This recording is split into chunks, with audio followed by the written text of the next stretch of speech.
कदाचित विकाराची निर्मिती होऊ शकते. आत्म्यानं आत्म्याला जे आलिंगन दिले तिथं प्रेमाची निर्मिती आहे. विकाराचंही आलिंगन आहे, ते बी आलिंगन सांगतो देहाचं, मग प्रेमाचं सांगतो. काय झालं, 5 पांडव जेवायला बसले आणि धृतराष्ट्र व्यतीत हे कधी हाणामाऱ्या झाल्यावर सगळं युद्धफिद्ध संपल्यावर, आणि जेवण करता करता धृतराष्ट्र भीमाला काय म्हणतात, भीमा ए राजा, 100 मुलं मिले रे, पण तुम्ही राहिलेली 5 माझीच मुलं आहेत. भावाचे काय माझे काय कधी कळालं? बडे सर गेले हो. आधी इतका ह्याला बारीक नाद होता ना भांडणाचा. गीतेची सुरुवात ह्या म्हाताऱ्यापासून आहे, धर्मक्षेत्रे कुरुक्षेत्रे. त्याने विचारलं नाही कृष्ण काय म्हणतोय, अर्जुनाचं काय. युद्धाच्या इच्छेने माझी मुलं आणि पंडूची मुलं गेलेली आहेत, त्यांच्या अजून हाणामाऱ्या सुरू झाल्या का नाही, ही ह्याचा पहिला श्लोक आहे. किती नाद असन भांडणाचा म्हाताऱ्याला. निवांत इकडं घरात बसून टी व्ही बघत ते कॉमेंट्री करायचे संजय होता, तिकडलं इकडं सांगत होता. आणि गीता संजयनं जशीच्या तशी धृतराष्ट्राला सांगितली, पण अधूनमधून ती गीतेचं सांगू नको. दुर्योधन दुर्योधन त्याने अजून धनुष्याला बाण लावला का नाही. म्हाताऱ्याने काय काय पोरं बिघडवल्यात विडल. अरे आपल्याला कंट्रोल कळत नाही का? बाप आंधळा मग पोरग चुकतंय म्हणल्या बापाने दापाय नको का? बाप आंधळा मग आईचं काम आहे ना, आईने डोळ्यावर पट्टी बांधली, चलू द्या तुमचं. बाप ग बसला आणि आईनं डोळे झाकले, महाभारत होणार विडल. दोघातले कुणीतरी कडक पाहिजे तर पुढची पिढी आदर्श घडणारे. आणि भाषा 100 मेल्यावर बदलली. भीमा तुझ्याकडे बघितलं ना, मला माझ्या दुर्योधनाचीच आठवण येते. भीम आणि दुर्योधन हे जवळपास दिसायलाही सारखे आणि बुद्धीत बी त्यांचे समानच लेवल होते बरं का. जसा दुर्योधन आरदांड आहे तसा भीम बी आरदांड होता. त्याला बाकी काही फक्त ठोकाठोकी, दिसलं की झपका टाकणे हे भीमाचं काम. त्याला माऊलीची ओवी बरं का. तरी भीमसेनू बेथू झाला असे सेनानाथू. बेथू म्हणजे तो बिथरलेला गडी, त्याला बाकीचं काही कळत नाही. आणि त्याच्या हातात सेनापती पद दिले. तुम्ही बघा दुश्मनी कुणाची.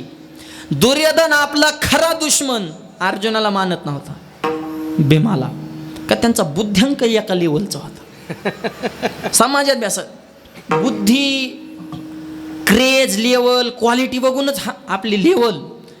त्या अर्जुनाला मोजित नव्हतं. धर्मराज फिरमार त्याला भीम फक्त त्याच्या डोक्यात घुमायचा, भीमाच्या डोक्यात फक्त दुर्योधनाला हाणायचा. शेवटी युद्ध बी ह्यांचं झालंय, गदा युद्ध. आणि त्या भीमाच्या समोर दुर्योधनाची आठवण काढली. धृतराष्ट्र म्हणतोय, भीमा मुलगा समजून तुला आलिंगन देण्याची खूप इच्छा आहे. हे आलिंगन घडे ह्या जेव्हा आलिंगन सांगतोय बरं का, विकाराचं आलिंगन. भीमाला बी वाटलं खरंच काकाच्या मनातला राग गेला का काय. काय नाही, भीमा आरदांड होता पण मोकळ्या मनाचा बी होता.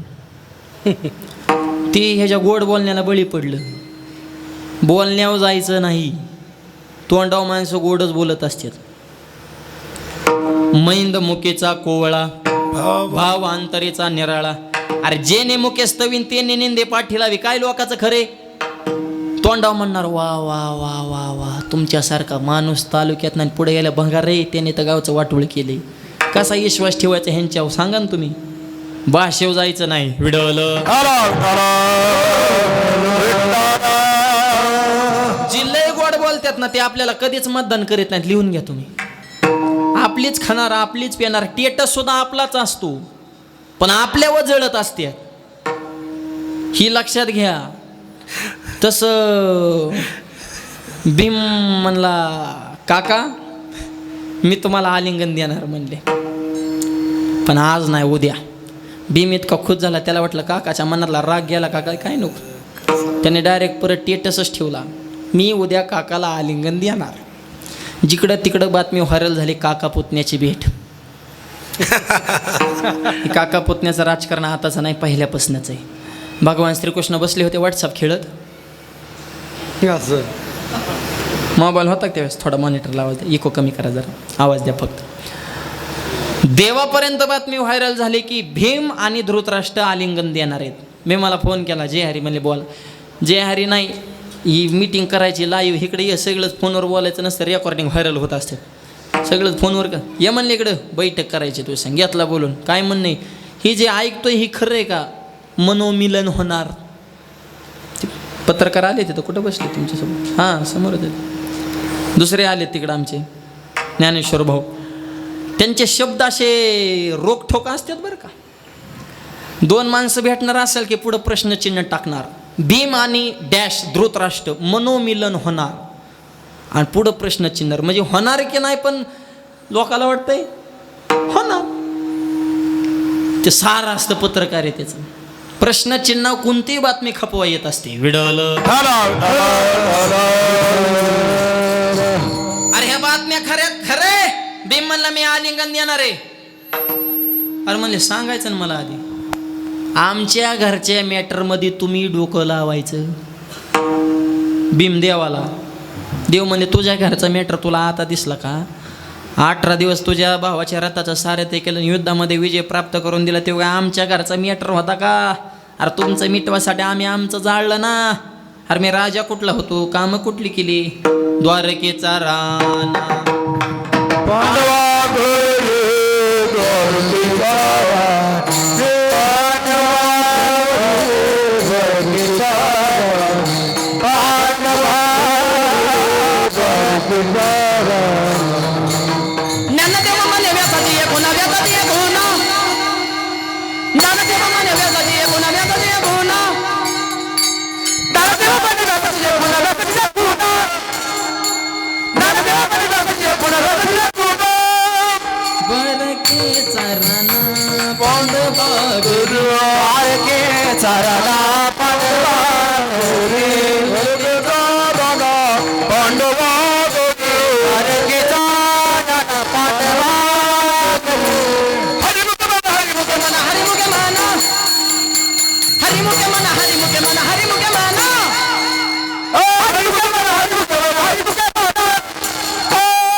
देव म्हणले लका माझा मतदारसंघ कोणता, मी फायली कोणत्या मतदारसंघातल्या पास केल्या, जरा बघा बायोडाटा काढून. द्वारका कुठं, हस्तिन 1300 किलोमीटरपेक्षा जास्त अंतर आहे, गुगल मॅपला टाकून बघा द्वारका आणि हस्तिनापूर, ही कुणीकड ती कुणीकड. देव म्हणले राजा कुठला, कामं कुठली केली, तुमच्यासाठी आम्ही आमचं जाळलं. आता म्हणतो का घरच्या मॅटरमध्ये डोकं लाव. जेव्हा देवाने भीमाला झाडलाय तेव्हा ते थोडं गार आलं, ते बाकीच्यानं तर मोजीतच नव्हतं, ताकद होती. हत्तीच्या शेपटाला धरण हत्ती महाग वडीत होता भीम, कमी पावर असन का.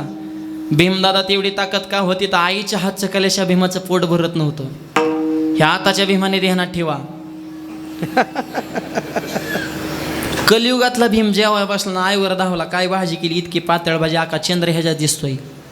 आई म्हणली मी नाही केली भाजी, तुझ्याच बायकोनी केली. असंही वय मग मस्त आहे की, पातळ आहे पण टेस्टला नाद नाही करायचा, तुला श्वसन असा चोपला पाहिजे, गोळाना फुटूसवर हाणला पाहिजे. आई म्हणलं की तुझा उष्माघात होतो, बायको म्हणली की तुझं लॉकडाऊन होतं, एवढा फरक म्हणल्या कशा भीमाला ताकदी यायच्या. विडवलं,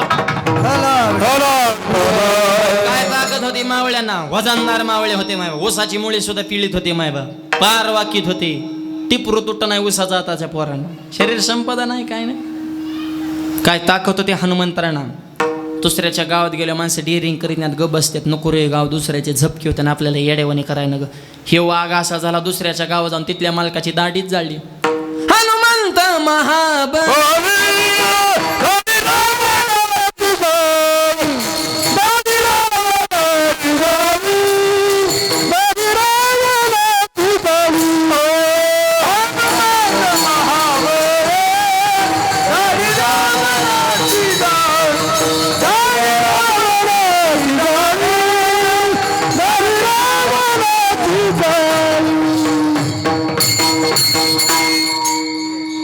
जाग्यावर दाढी जाळून टाकली म्हणजे कमी पावर असन का. एवढी ताकद का होती तर अंजनेच्या तपासाठी महारुद्र आले पोटी. अंजने मातेच्या दुधाचा थेंब दगड पडला तर धड दिसेन दगड फुटत होता. आईच्या दुधात ताकद आहे. आता दूध राहिले का आईच्या पोरांना, बाटली जलामल्यापासून बाटल्या तर शेवटपर्यंत बाटलीच, फक्त टॉपनात बदल होतो. रबर जातं पत्र्याचं येतं. लहानपणी दुधाची बाटली त्याच्या तोंडात कोंबायची, झुरळ पोरगं झुळीत फेकायचं, इको कमी करा. आईने बसायचं वाट्या व्हॉट्सअप खेळत, ती पोरगं एकटं झुळीमध्ये हॅ करतात. याला कळा ना मम्मी कुठं आणि पापा कुठे. पोरं बघा पहिल्यासारखी गुटगुटीत राहिली, त्यांची डोकी मडकेवण्या जाते, हातपायच्या काड्या कमरत दाबल्या, त्यांनी ढिरीत फुगल्या, ते लव ते इकराला ब्रह्मांडी माळ अशी वाकडी तिकडी झाले ते. आणि तसल्या खैऱ्या पोराकडे बघून आई काय म्हणते, माझं वाघाचं पिल्लू कसं बघत आहे, चव आली तुझ्या वाघाला. ती वाघाचं पिल्लू म्हणजे ही कोण झाली, वाघान. ही वाघीन आणि पतिदेव वाघ. वाघ 7च्या पुढे बिबट्या होतो दारू चढल्यावर, ठिपक्याचा बिबट्या. कुठे येत गांधावाली, तुला पियल्या फक्त माळकरी दिसतेत का रे वाघ्या. निर्व्यसनी जीवन जगात. त्याच्यामुळं काय कीर्तन नुसते ऐकू नका हो, माणसात बदल झाला पाहिजे. आज तरुण मुलं या ठिकाणी बहुसंख्येने आहेत आणि आपला हा सप्ताह पार पाडण्यासाठी तरुणांचं विशेष योगदान आहे. एकदा तरुणांसाठी जोरदार टाळ्या वाजवा. अन्नदाते अन्नदान पंगत देऊ शकते, गोपाल महाराज नियोजन करू शकतात, पण हजारो लोकांच्या पंक्ती उठवण्याचं काम हे तरुण मुलांची मनगट करू शकतात. हे तरुण मुलांमध्ये सामर्थ्य आहे मायबाप. आणि आमच्या सोपान काकांनी ते या सगळ्यांचं जमून घेण्याची कला हे सगळ्यांना सोबत घेऊन हा यशस्वी कार्यक्रम पार पडतात. हे तरुणांचं काम आहे. आणि तरुणांसाठी सांगतो, निर्व्यसनी जीवन जगा, नुसती कीर्तन ऐकू नका. आम्ही जाम झाले बोंबलून तुम्ही पॅक झालेत महाराज लोकांचे टेटस ठेवू. कीर्तन कमीत का मला सांगा बरं, मरणाचे कीर्तनकार झाले ते. पूर्वी दगड उचलला की इंचू निघत होता, आता दगडागणी महाराज आहे. महाराजन गायक, महाराजन वादक, महाराजन पोरं, महाराजन महिला, महाराजन व्याख्यान करणारे, महाराजन कुणी बी महाराजच. महाराज जेम झाले किल्पा काढून तुम्ही पॅक झाले टेटस ठेवू. बदल काय, रिझल्ट काय. तुमच्यात बदल होतो, पण मंडपात आहे तोपर्यंत खरं आहे, पटलंय, व्यसन करणं वाईट आहे, नाही करायचं आपल्याला. मंडपात आहे तो. मंडपाच्या बाहेर गेले की तांबाखू हातावून इडा मळता लांबून महाराज येतात, रे बाबा लय आराडतात बुवा. आणि महाराजांच्या पुण्यतिथीला सगळं निवडकच माल असतो. आश्रम सगळे ठोकाळ गडीच असतात, नामवंत. ते आजचं जरा यंगच होतं र, लय झपकिवलं र. दुसरा म्हणला, त्यांनी सांगितलं की व्यसन करून. हा गप, सांगतच असते ते, होय म्हणायचंच असतंय बाळा. आपण मी चांगलं वागले, त्यांनी तरी कुणाला सांगावं नीट वागा. आपण जर दारूच पेलो नाही तर त्यांनी व्यसनमुक्तीचा विषय हाताळायचा कसा. त्यांना विषय मिळण्यासाठी आपण पिणं गरजेचंच आहे. त्यांचा धंदाच येतो तंबाखू खाऊन मोकळा. नका करोनाश आयुष्याचा, निर्व्यसनी जीवन जगा. अरे खातो गुटखा, वाईट खाण्या, जिबीला चटका, खेळतो जुगार मटका, संसार होतो फाटका, देणं व्यसना झटका, मित्रमंडळ चांगली ठेवा. सुरुवातीला 5 त्यांना ताडी, तुमची वळख त्यांना आडी, दारूसल्या त्यांना गोडी, इकाव लागन महाडी, इकली गाडी, बायकोची जीर्ण झाली साडी. अरे लावून त्यात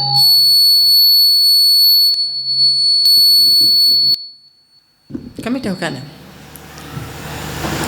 लाव त्या दारूला काडी, धरण्यान व तुकोबऱ्यांची जोडीन, मग कळण परमार्थातली खरी गोडी. विडल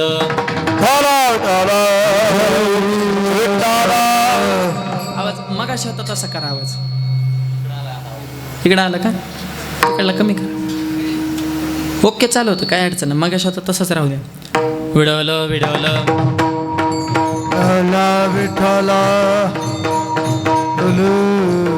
हो, माईक बंद, बटन बंद. शरीर संपदा, त्यासाठी निर्व्यसनी जीवन पाहिजे. तसा भीमाचा आणि कृष्णाचा संवाद चालू, हे तर मूळ विषय चालू. आलिंगन देणार शब्दात बदल नाही होणार.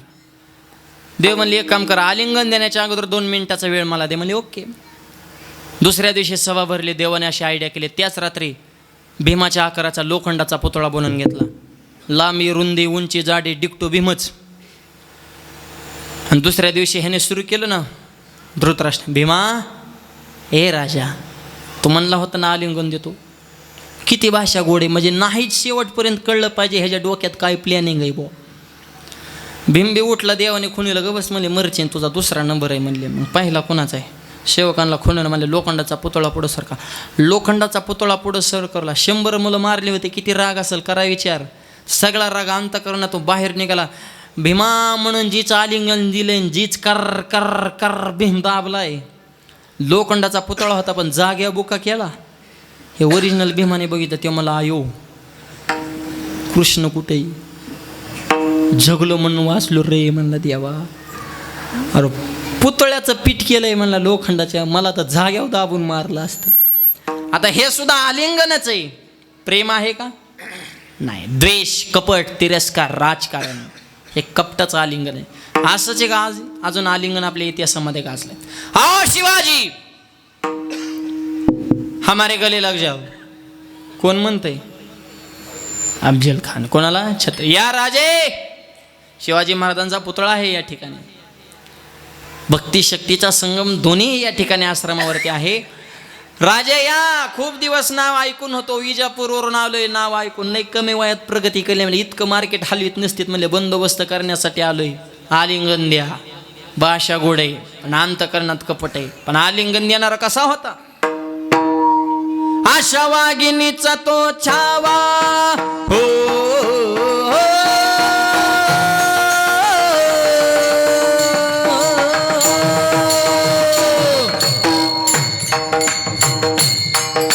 ताली ताली टाळ आवाज. आशा वागिनीचा तो छावा, आशा वागिनीचा तो छावा, गनिमांना कसा ठेचावा, डोक्यात गनिमी कावा. बेटीचा धाडला सांगावा. अफजल खानाच्या बेटीसाठी राजाने नक्षीदार श्याम्याने उभारला.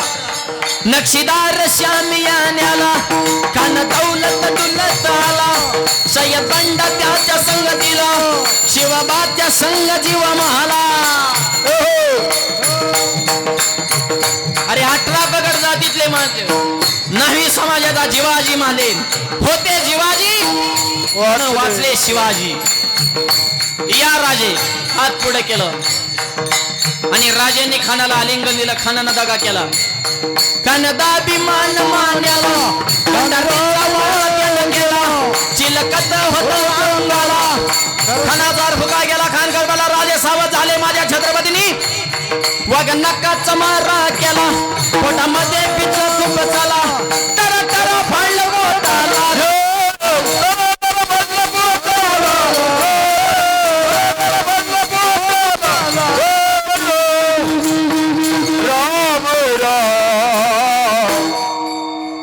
खान साहेबाचा कार्यक्रम करून टाकला.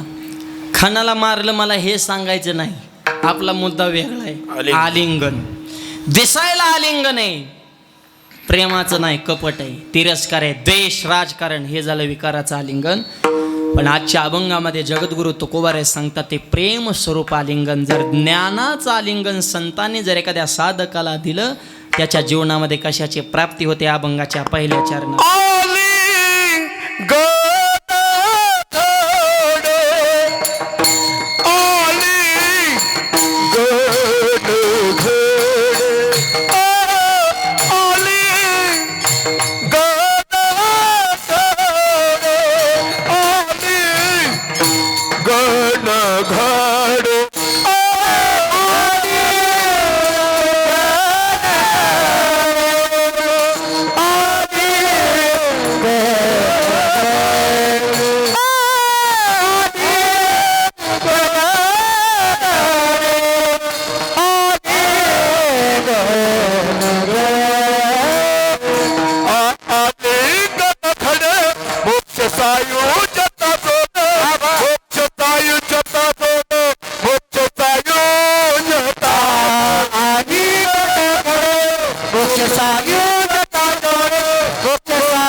आलिंगन गडे मोक्ष सायुजता जोडे संतांनी जर आलिंगन दिलं तर सायुज्यता नावाचा मोक्ष प्राप्त होतो.